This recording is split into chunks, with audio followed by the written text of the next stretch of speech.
Hi, Dr. Moore. This is my submission for the second reading reflection. The prompt for this reading reflection asks if special education placement would block rather than facilitate educational progress for historically marginalized populations.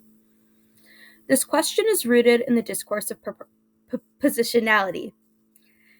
To highlight this correlation, I rephrased the question to read: are historically marginalized students who receive special education services positioned in a way that allows them to progress educationally? For both questions, my answer is the same.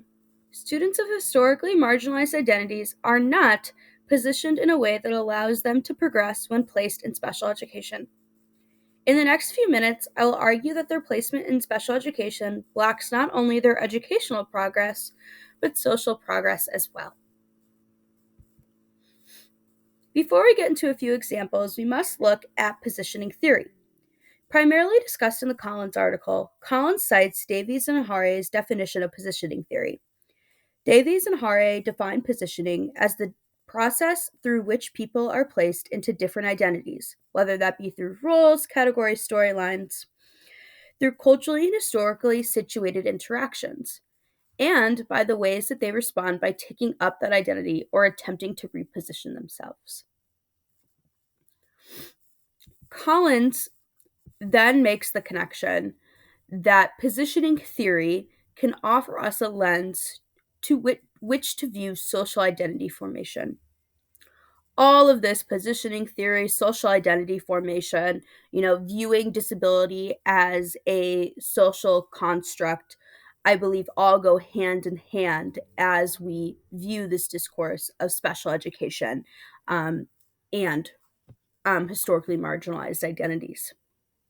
So let's keep that in mind when exploring a few examples of how a student's positioning in a classroom setting impacts their social identity formation and educational progress. So our first example is from Roberta Schnorr's text. The text tells the story of a student with Down syndrome named Peter. Peter is mainstreamed for parts of the day in Mrs. T's first grade class. In Mrs. T's first grade class, Peter is positioned as an outsider and not a member of Mrs. T's class. He is positioned this way by Mrs. T and his peers through the language they use to describe him and the way they treat him when he is present as well as absent.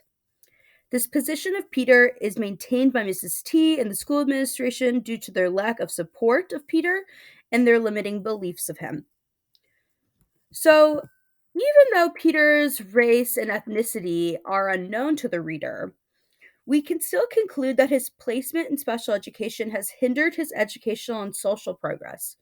He is not progressing academically because he is not challenged, and in the same vein, he is not progressing socially because his teacher and peers have labeled him as, a student that comes and goes. He's an outsider. His peers refer to him as the little guy, even though they are of the same size and the same age. Peter does not participate in work activities or activities that are considered work by his peers. Right? No, we no longer see Peter as a student. We see him with these labels. We see him as these labels. So now let's throw race into the mix with the example that Dr. Moore shared about a young Black student who received reading intervention services. The observations that Dr. Moore shared made it clear that the student was positioned as an inconvenience and a waste of time by her teacher and peers. In this situation, the student's racial identity and her placement in reading intervention prohibited her from educational and social progress. The student was not able to develop her reading skills in the classroom, nor was she able to form relationships with her classmates because they labeled her, again, an inconvenience. Perhaps her teacher saw her as someone that does not follow directions. And again, just like Peter, an outcast, an outsider from the rest of the class community. The last example I want to highlight is from chapter 5 of the Harry and Killinger book. The chapter tells a few stories, but the one we're going to look at today is of Kenita, a Black second grader who was placed into an EBD program based on the school personnel's assessment that excuse me based on the school personnel's assessment that positioned her family as dysfunctional given the number of people living in the home. Kenita's educational progress was severely overshadowed by her untraditional home life in this assessment.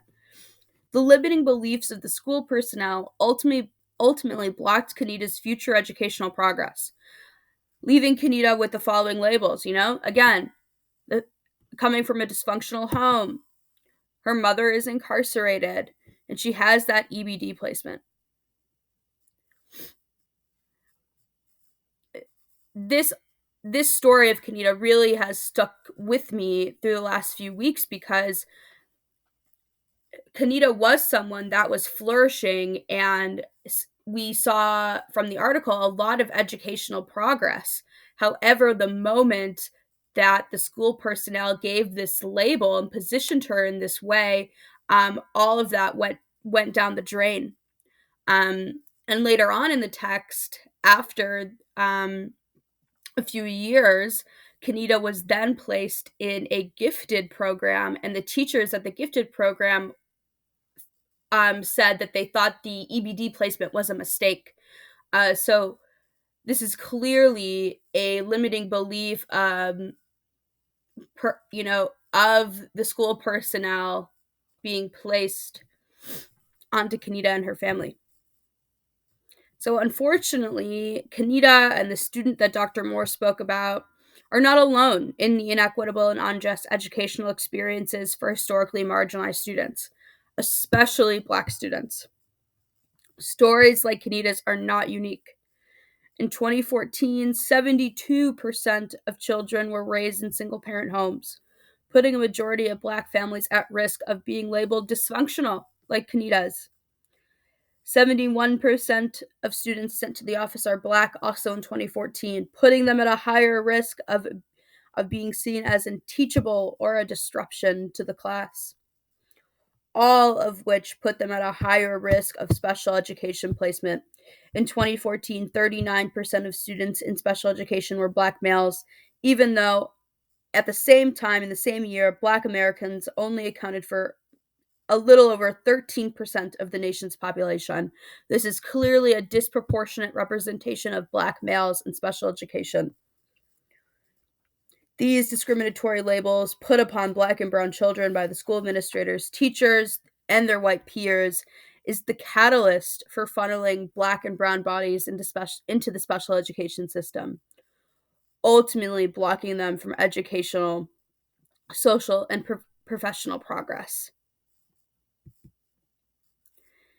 From these examples and related statistics, it is clear that special education placement blocks educational and social progress, and it is especially prevalent for students of BIPOC identities. So now what?